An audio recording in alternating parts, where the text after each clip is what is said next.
Okay, so working on soft tissue perpendicular fiber direction with respect to the neck. I'm going to show this in seated so it's visible enough, because if I show this in other positions, it's a little bit less visible. But then we're going to make Colin show you something that I saw that he did that was really cool. And I'm going to give you a mic, which is here. I have to do that so I remember where it is. It's got nothing to do with any of you. It's haptic feedback for neurological.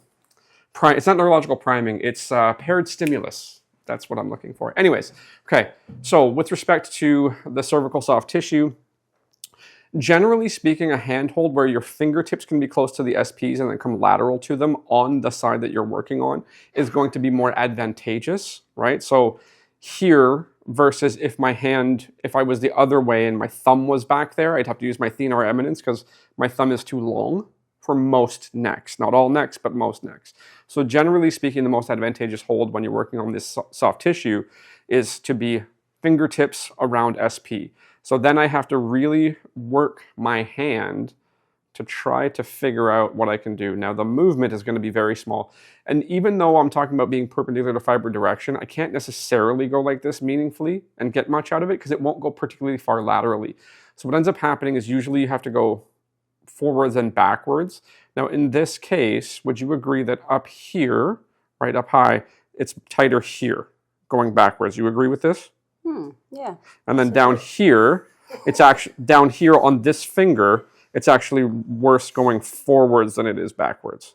That's restricted. Yes. So broad contact for multi-point discrimination, I've got a lot of stuff in my hand, and because it all has decent 2-point discrimination, I can actually figure out where more of what one thing is. So up high, it's actually pushing it backwards. Down low, it's actually pulling it forwards.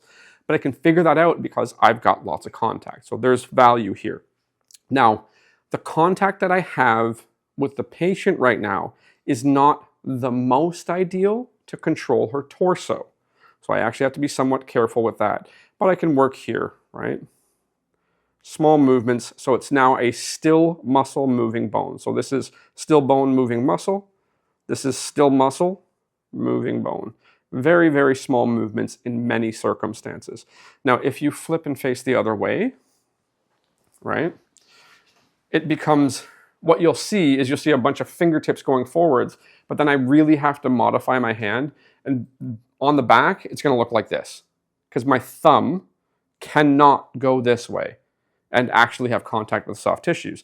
So I can get much better contact with the torso, and I can do this, but it's actually really, really hard to kind of grab all that tissue and move it meaningfully. Like, you see how you would agree that I can't really get on that tissue in a way that allows me to move it. It's just harder. So the fingertips are doing all this weird stuff. That's why I say, generally speaking, you can have the fingertips lateral to the SP on the side that you're working. So if the fingertips are on the SPs, you're probably in pretty good shape with your handhold. Now I'd actually like you to spin one more time and face me, and then you're going to end up laying on your side after that for Colin. Another thing that you can do, so if you come around back here, is you can just work both sides. So regardless of position, okay, whoops, sorry. So that is okay. So would you agree that at least with this handhold, I can pull you this way, but pushing you this way isn't that good? You'd agree with that? I would say I can't go left. So if you look at, pay attention to the yield, like how much the tissue will move, that versus that. Oh, yeah. That's now, one of the problems may just be that I got fingertips on one side and the heel of my hand on the other side. So the way I can figure it out if I'm not sure is I do this. So now again, if you compare how much I was able to move the fingertips on the other side, would you agree that this is the side that's more restricted? Yeah. So there is a built-in problem with the fact that I can manipulate different parts of my hand differently because it's just structural difference. But at least in most cases, I can identify that this is the side that has more restriction on it if I'm working the neck, generally speaking. So that is an option. Another place where you would find something like this is in kind of the gastroc-soleus or calf. You can move the calf as a general unit, or you can split down the tendinous sheath or the central tendon. It's probably not the proper name of the gastroc, but there is a tendinous point for the two muscle bellies of the gastroc. You can split it and pull off of that, or you can just do the whole thing. It's a similar thing here. You can do that. Just depends on the needs of the circumstance.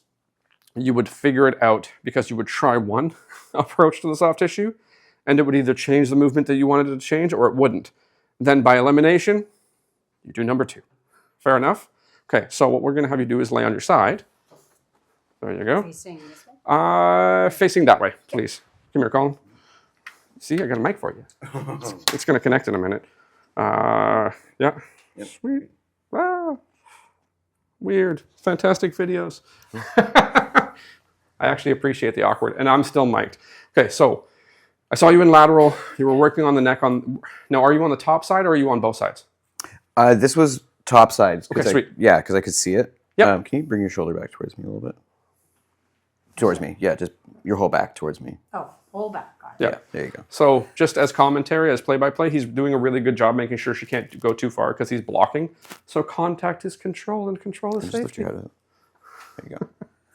So yeah, basically it was what I noticed when you work from the head of the table, where it's basically the same handhold but reversed, was the movement of the neck. We can't really guarantee that the shoulder's not going to move. So I found that if the pillow is stabilizing her head and I can stabilize her back and her shoulder, that when I get into something like the push-pull assessment, I'm closer to like some certainty that I'm not inadvertently moving the joints that are on either side of it.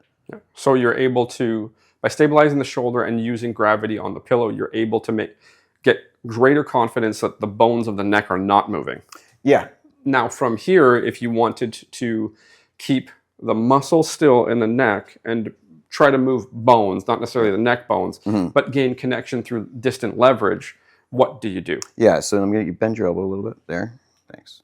So then here also it gives you the opportunity, like once I have the tension on this, I can then bring the shoulder up.